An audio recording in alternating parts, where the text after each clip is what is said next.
বুদ্ধিমান কারা? বুদ্ধিমানের গুণাবলী কোরআন কারিমে অনেক আয়াতে আলোচনা হয়েছে।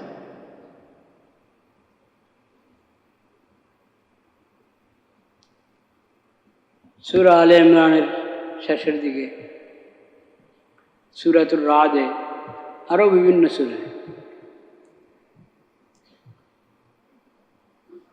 সূরাতুর রাদের মধ্যে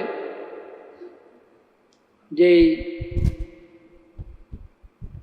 সিফাত, যে গুণাবলী আল্লাহ তাআলা বলেছেন,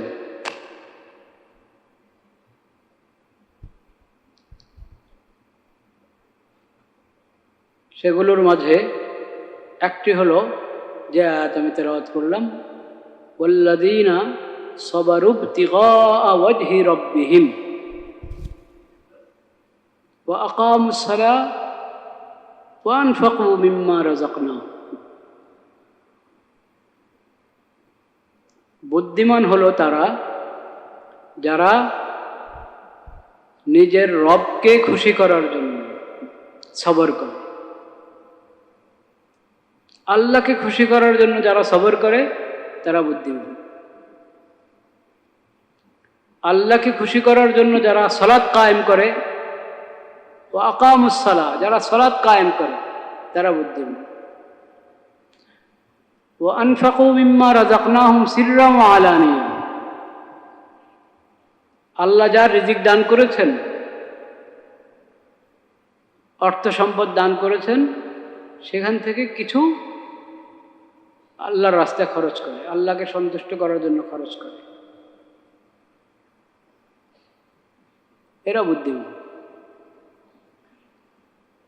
সিররাম ওয়া আলানিয়া, গোপনে প্রকাশ্যে যখন যেভাবে মুনাসিব, যখন যেমনটা উচিত ওইভাবে খরচ করে আল্লাহর রাস্তায়। ওয়ায়াদরাউনা বিল হাসানাতি সাইয়্যিআ, মন্দের উত্তর তারা মন্দ দিয়ে দেয় না, মন্দের উত্তর দেয় সুন্দর আচরণের মাধ্যমে, ভালো আচরণের মাধ্যমে। এরা বুদ্ধিমান। অনেকগুলো গুণাবলী এই আয়াতে, তিনটা কথা। আল্লাহকে রাজি করার জন্য যারা সবর ধারণ করে, সবর করে, ধৈর্য ধারণ করে, এক। দুই, যারা সালাত কায়েম করে। তিন, যারা আল্লাহ রাস্তায় খরচ করে। চার, যারা মন্দের প্রতি উত্তর মন্দের মাধ্যমে নয়, মন্দের উত্তরে কি করে, তারা সুন্দর আচরণ করে, ভালো আচরণ করে। উলাইকা লাহুম উকবাদ-দার, বুদ্ধিমান ব্যক্তি যাদের এই গুণাবলী, তাদের জন্য হলো আখিরাতের সুন্দর ফলাফল।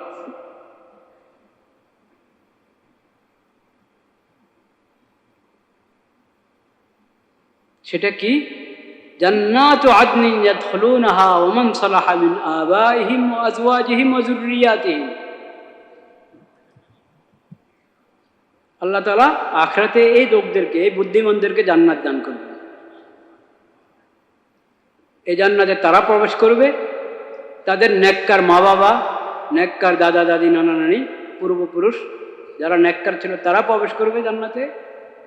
তাদের স্ত্রীগণ, নেককার স্ত্রীগণ জান্নাতে প্রবেশ করবে। তাদের নেককার সন্তানগণ কিয়ামত পর্যন্ত তার বংশধরের যত নেককার সন্তান তার বংশে এসেছে সবাই জান্নাতে প্রবেশ করবে। ওয়াল মালাইকাতু ইয়াদখুলুনা আলাইহিম মিন কুল্লি বাব, জান্নাতের প্রতিটি দরজা দিয়ে ফেরেশতারা এসে এসে তাদেরকে সালাম বলবে, আসসালামু আলাইকুম। সালামুন আলাইকুম বিমা সাবারতুম ফানি'মা উকবাদ-দার, দুনিয়াতে তোমরা সবর করেছ, সেই সবরের পুরস্কার হিসেবে আল্লাহ তাআলা তোমাদেরকে এই শান্তির জান্নাত দিয়েছেন। তোমাদের প্রতি সালাম, সালামুন আলাইকুম বিমা সাবারতুম ফানি'মা উকবাদ-দার, কত সুন্দর পুরস্কার। আখিরাতের এই ফল দুনিয়ার সবরের যে ফলাফল আল্লাহ দান করছেন কত সুন্দর।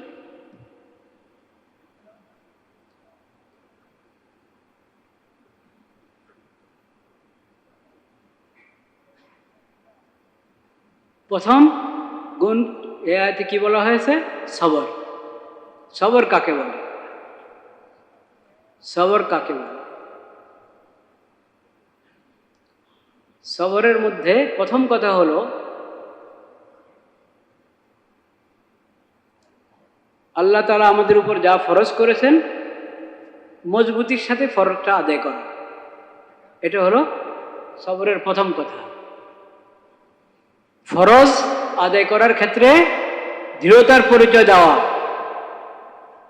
একদিন আদায় করলাম, একদিন করলাম না, কখনো করলাম কখনো করলাম না, একদিন করলাম আরেকদিন ছাড়লাম, এমন নয়।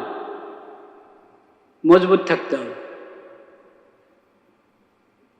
আল্লাহ যা ফরজ করেছেন আল্লাহর ফরজ আদায়ের ক্ষেত্রে কি থাকা? মজবুত থাকা। এটা হলো সবরের প্রথম কথা। ধৈর্য, আমরা তো ধৈর্য মনে করি যে মুসিবত আসলে তখন ধৈর্য ধারণ করা, এটার নামই সবর। এটাও সবর, কিন্তু সবর শুধু এটা না। আল্লাহর ইবাদত এবং আল্লাহর আনুগত্যের মধ্যে মজবুত থাকা, দৃঢ় থাকা, এটা হলো সবর। আল্লাহ যা হারাম করেছেন ওই হারাম থেকে বেঁচে থাকা, আল্লাহর নাফরমানি থেকে বেঁচে থাকার ক্ষেত্রে মজবুত থাকা, এটা সবর।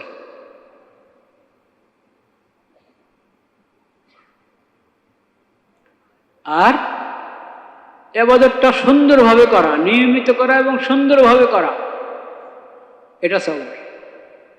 নামাজ শুরু করলাম, কত দ্রুত শেষ করা যায় এই ফিকির, তাড়াহুড়া করে হুলস্থুল করে শেষ করে দিলাম, এটা সবর হলো না। ইবাদত সুন্দরভাবে আদায় করার জন্য নিজেকে ধরে রাখা, এটা সবর। বলা মুসিবত আসলে তখন হাই হতাশ না করে ধৈর্য ধারণ করা, যে যা হয়েছে আল্লাহর হুকুমে কি হয়েছে, ইন্না লিল্লাহি ওয়া ইন্না ইলাইহি রাজিউন।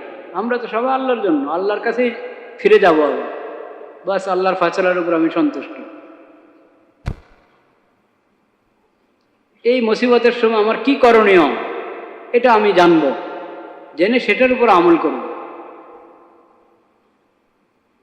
হালাতের কারণে, পরিস্থিতির কারণে হাত পা গুটিয়ে বসে যাব, হায় হতাশ করতে থাকব, হীনমন্যতার শিকার হব, এটা সবর পরিপন্থী। সবরের দাবি হলো আমি স্থির থাকার চেষ্টা করব। যত বড় মুসিবতে এসেছে কি স্থির থাকার চেষ্টা করব, আল্লাহর ফয়সালার উপরে সন্তুষ্ট থাকব। তাইলে কয়টা কথা হলো সবরের মধ্যে? কয়টা কথা হলো? মোট চারটা কথা, তাই না? চারটা। আল্লাহর ইবাদত, আল্লাহর যা আমার উপর ফরজ করেছেন এই ফরজ আদায়ের ক্ষেত্রে মজবুত থাকা। 2, ফরজগুলো নিয়মিত আদায় করা, সুন্দরভাবে আদায় করা।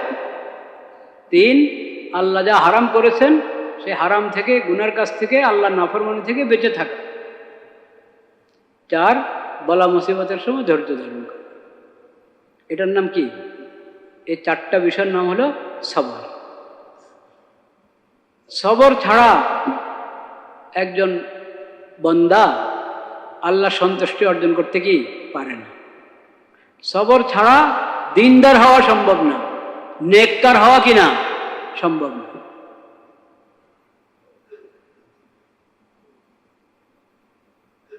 শয়তান তো মানুষের পিছনে লেগে আছে, জিন শয়তানও লেগে আছে, আর মানব আকৃতির শয়তানও কি লেগে আছে। পরিবেশ, পরিস্থিতি, চারদিকের পরিবেশ, পরিবেশ যদি ইমানের পরিবেশ না হয়, দিন ইমানের পরিবেশ না হলে পরিবেশটাও দিনের ক্ষেত্রে বাধা হয়ে দাঁড়ায়।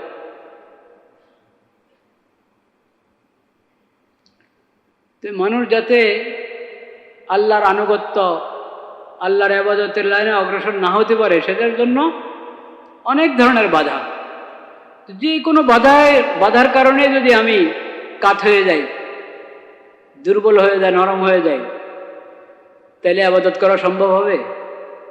আমল করা সম্ভব হবে? গুনার দিকে টেনে নেওয়ার জন্য তো কত কিছুই আছে। শয়তানের ধোঁকা, নফসের ধোঁকা, চারদিকের পরিবেশের আকর্ষণ। গুনার দিকে টেনে নেওয়ার জন্য গুনার একটা স্বাদ, গুনার একটা কি স্বাদ, গুনার প্রতি আকর্ষণ। এটা বড় বেয়াদি।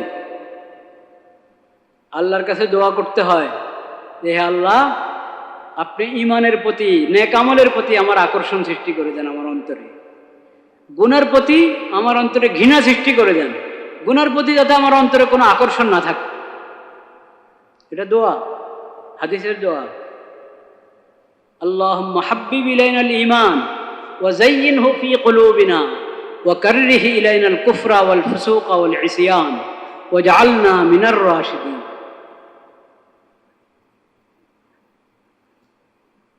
হে আল্লাহ, আমাদের অন্তরে ঈমানের মহব্বত দান করেন, ঈমানকে আমাদের কাছে ভালো লাগিয়ে দেন, অন্তরে ঈমানের প্রতি আমাদের অন্তরে ঈমানের প্রতি আকর্ষণ সৃষ্টি করে দেন। ওয়া কাররিহ ইলাইনাল কুফরা ওয়াল ফুসুকা ওয়াল ইসয়ান, কুফর, শিরিক, পাপাচার, ফাসিকি, এসব কিছুর প্রতি আমাদের অন্তরে ঘৃণা সৃষ্টি করে দেন। আমাদের অন্তরে যাতে এগুলোর প্রতি কোনো ধরনের কোনো আকর্ষণ না থাকে।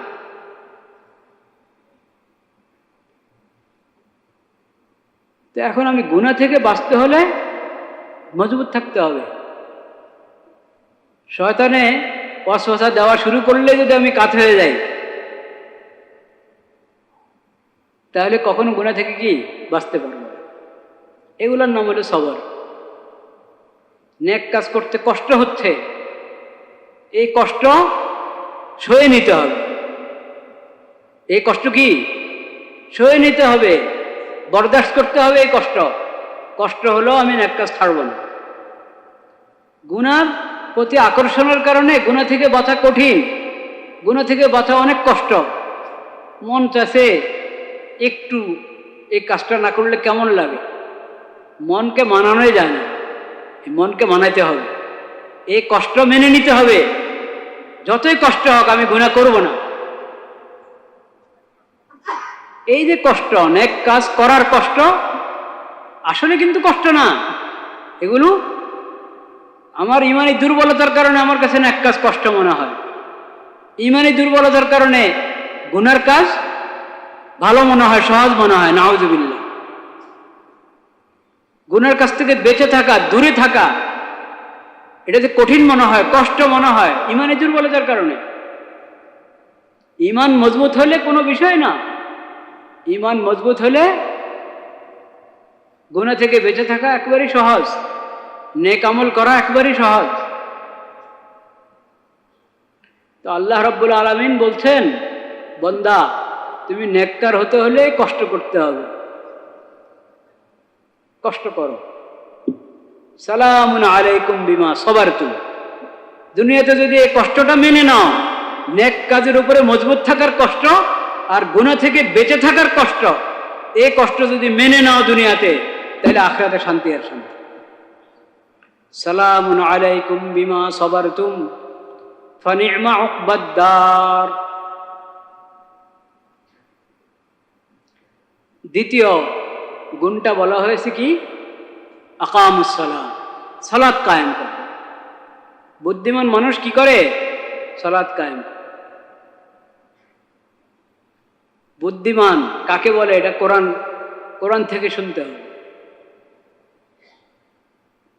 বুদ্ধিমান কাকে বলে? কোরআন থেকে শুনতে হবে, হাদিস থেকে জানতে হবে, নবীজির সিরাত থেকে জানতে হবে।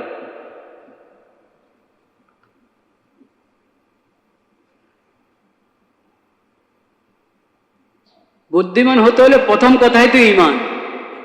প্রথম কথাই কি? ঈমান। মুমিনের পরিচয় কি? মুমিনের পরিচয় তো কোরআনে বলা হয়েছে শুরু থেকে শেষ পর্যন্ত। মুমিনের পরিচয় মুমিনের পরিচয় তো বলেছেন নবী করিম সাল্লাল্লাহু আলাইহি সাল্লাম হাদিস শরীফে, ইযা সাররাতকা হাসানাতুক ওয়া সাআতকা সাইয়্যাতুক ফাআনতা মুমিন। নেক আমল করে যদি ভালো লাগে, একটা নেক আমলের তৌফিক হয়েছে, নেক আমল করতে পেরেছে, মনটা ভালো লাগে। গুনাহ হয়ে গেছে, মন খারাপ লাগা, হা কিভাবে এই পাপটা হয়ে গেল, এই পাপটা কিভাবে আমি করে ফেললাম, খারাপ লাগে। নেক আমল হলে ভালো লাগে, গুনাহ হয়ে গেলে কি লাগে, খারাপ লাগে। এটা ঈমানের পরিচয়, বলেন সুবহানাল্লাহ। আর যদি উল্টা হয়, নেক আমল হয়েছে, এখন খারাপ লাগে, আরে এই আমলটা কেমন হয়ে গেল, এটার ব্যাখ্যা দাঁড় করানো শুরু হয়। হ্যাঁ, সঙ্গীতের শিক্ষক প্রাইমারি থেকে সঙ্গীতের শিক্ষক নিয়োগের ফায়সালা হয়েছিল না, প্রজ্ঞাপন তো জারি হয়ে গেছে, ওই প্রজ্ঞাপন পরে বাতিল হয়েছে, বলেন আলহামদুলিল্লাহ। এই প্রজ্ঞাপনটা যে প্রথমে যে প্রজ্ঞাপন এসেছিল শিক্ষক নিয়োগের পক্ষে, ওটা ছিল বাতিল নাকি, ওটা ছিল গুনাহ। পরে যে ওটাকে ইয়ে করা হলো, এই প্রজ্ঞাপন বাতিল করে নতুন প্রজ্ঞাপন এসেছে, নিয়োগ দেওয়া হবে না। সেটা হলো নেক কাজ। সেটা কি, এই নেক কাজের উপরে খুশি হওয়া দরকার কিনা। কিন্তু ইচ্ছা অনিচ্ছায় কি কারণে ওটার উপরে খুশি থাকতে পারলেন না, ব্যাখ্যা দাঁড় করানো হয়েছে এই কারণে। তা আমরা ব্যাখ্যার দিকে না তাকাই, একটা নেক কাজ হয়েছে, ওটার জন্য ধন্যবাদ, ওটার জন্য মোবারকবাদ। ঈমানের পরিচয় এটা। খারাপ কাজ হলে খারাপ লাগতে হবে, আরে কিভাবে এই গুনার কাজ হয়ে গেল, এই খারাপ কাজ হয়ে গেল, হারাম কাজ হয়ে গেল। নেক কাজের তৌফিক হয়েছে, নেক কাজের তৌফিক হয়ে গেছে, আল্লাহ শুকর আদায় করো, আলহামদুলিল্লাহ। খুশি লাগবে, মনে খুশি অনুভব হবে নেক কাজের তৌফিকের কারণে। এটা হলো ঈমানের পরিচয়। আল্লাহ তাআলা ঈমানের এই আলামত আমাদের মধ্যে দান করেন।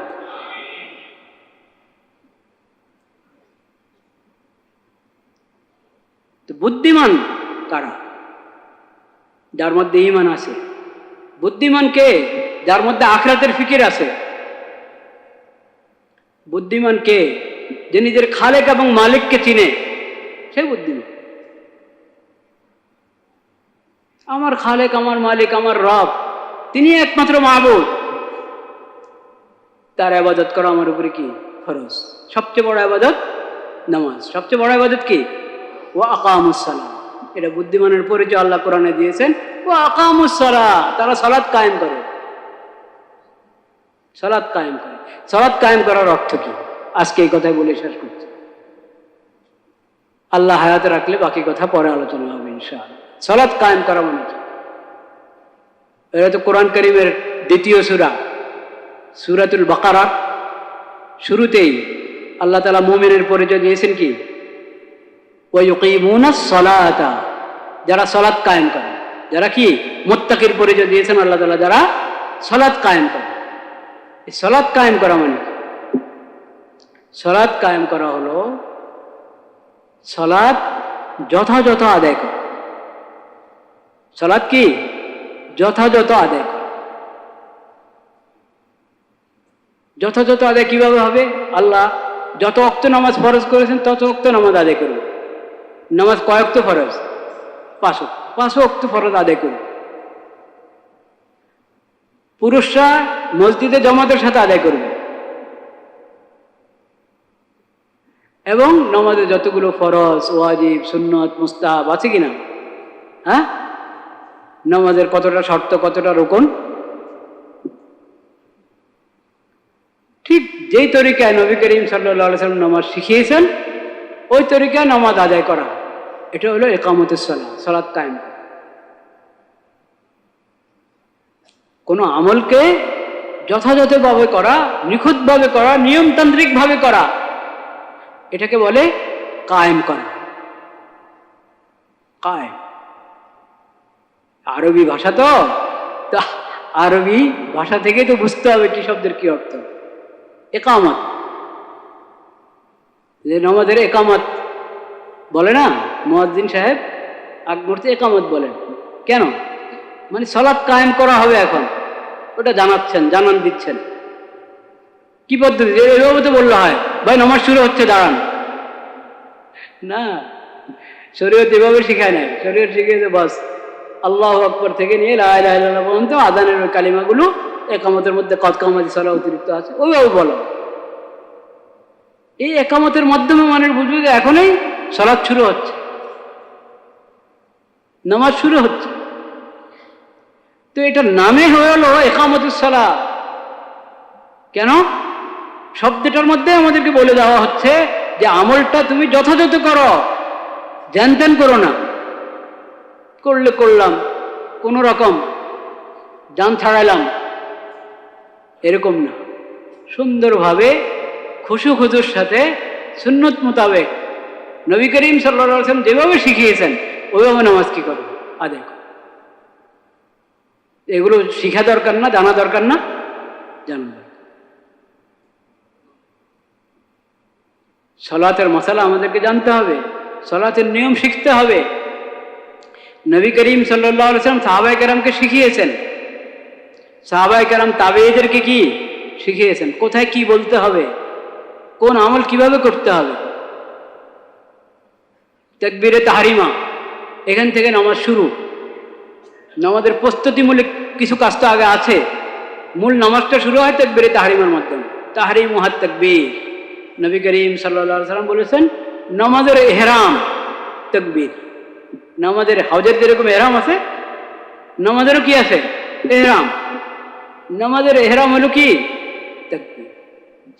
এই জন্য এটার নামে হলো তাকবীরে তাহরিমা। নামাজের বাইরের যাবতীয় কর্মকাণ্ড এখন নিষেধ, সব হারাম হয়ে যাচ্ছে। তাকবীরে তাহরিমা, আল্লাহু আকবার। এটার উচ্চারণ কিভাবে হবে? আল্লাহু আকবার, উচ্চারণটা শুদ্ধ হতে হবে। হাত উঠাবো, হাত বাঁধবো, তারপরে সানা, একবারে সালাম পর্যন্ত নামাজের কাজ।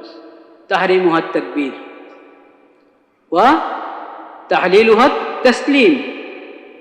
আসসালামু আলাইকুম বলে দুদিকে সালাম ফেরানোর পর এখন নামাজের ইহরাম শেষ হলো, নামাজ সমাপ্ত হলো। তাকবীরে তাহরিমের আগের কাজগুলো কি কি, ওগুলো নবী করিম সাল্লাল্লাহু আলাইহি ওয়াসাল্লাম শিখিয়ে দিয়েছেন। সালামের পরের কি কি কাজ তাও শিখিয়েছেন নবী করিম সাল্লাল্লাহু আলাইহি ওয়াসাল্লাম। সালামের পরে ইস্তিগফার করো, যেমন নামাজের দরকার ছিল, আল্লাহর ইবাদত যত সুন্দর করে করার দরকার ছিল অত সুন্দর করে তো আমি করতে পারি নাই, ভুল হয়ে গেছে, ত্রুটি হয়ে গেছে, আল্লাহর কাছে ক্ষমা চাও। আস্তাগফিরুল্লাহ, আস্তাগফিরুল্লাহ, আস্তাগফিরুল্লাহ। দোয়া করো আল্লাহর কাছে, আল্লাহুম্মা আনতাস সালাম ওয়া মিনকাস সালাম তাবারাকতা ইয়া যাল জালালি ওয়াল ইকরাম। শান্তি চাও আল্লাহর কাছে। শান্তি তো দিতে পারেন একমাত্র কে? আল্লাহ। দুনিয়ার শান্তি, আখিরাতের শান্তি, সুন্দর জীবন, শান্তির জীবন আল্লাহর কাছে কামনা করো। এই নামাজ সালাম ফিরানোর পর, ফরজ নামাজ যখন সালাম ফিরায় তখন দোয়া কবুলের বিশেষ সময়। পুরো নামাজের ভিতরে তো আছেই, কিন্তু নামাজের সালাম ফিরানোর পর এটাও দোয়া কবুলের সময়। এই সময় এই শান্তির দোয়া চাও আল্লাহর কাছে, আল্লাহুম্মা আনতাস সালাম ওয়া মিনকাস সালাম তাবারাকতা ইয়া যাল জালালি ওয়াল ইকরাম। এরপরে দোয়া এই সময় কবুল হয়, যা দোয়া চাও করো, নিজের মতো নিজে দোয়া করো।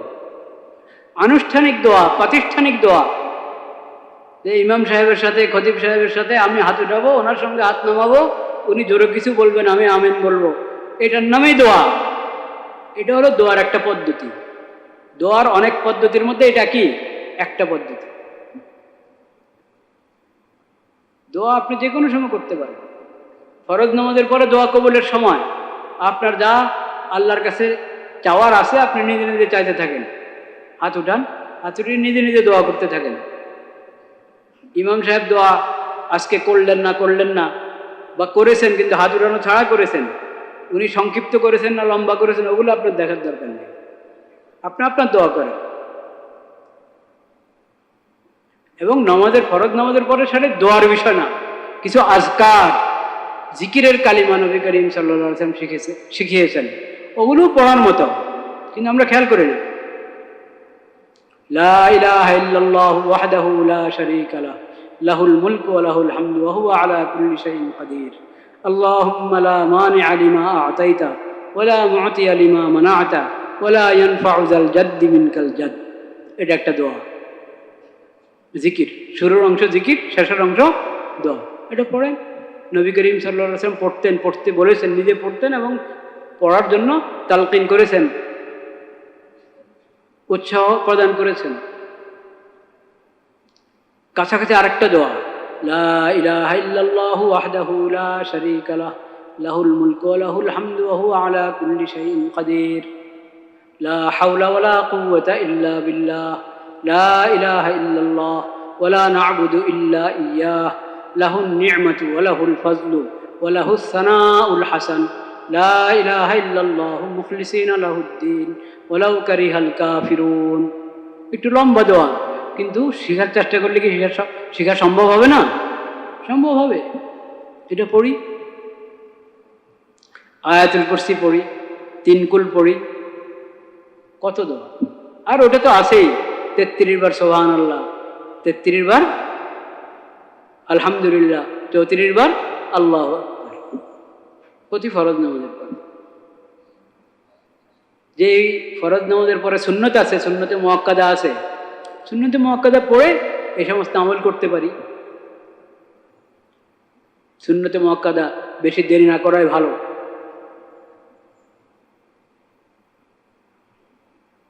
আগে করলেও কোনো সমস্যা নেই, সুন্নতের আগেও যদি আমি আমলগুলো করে ফেলি তাতেও কোনো আপত্তি নেই।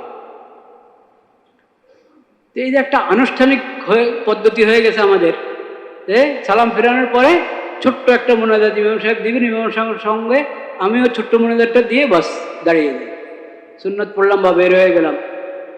আর কেউ হয়তো মোনাজাতও শরীক হয় না, চলে যায়। মোনাজাত তো আর ফরজ না। সালাম ফেরানোর পরে আপনি যদি উঠে চলে যেতে চান যেতে পারেন, কিন্তু সুন্নতে মুআক্কাদা ঘরে গিয়ে হলো পড়বেন। সুন্নতে মুআক্কাদা ঘরে গিয়ে হলো কি পড়বেন, বাদ দিবেন না। জুমার আগে 4 রাকাত সুন্নতে মুআক্কাদা, জুমার পরে কমপক্ষে 4 রাকাত, আরো 2 রাকাত পড়লে 6 রাকাত, 4 রাকাত তো বটেই।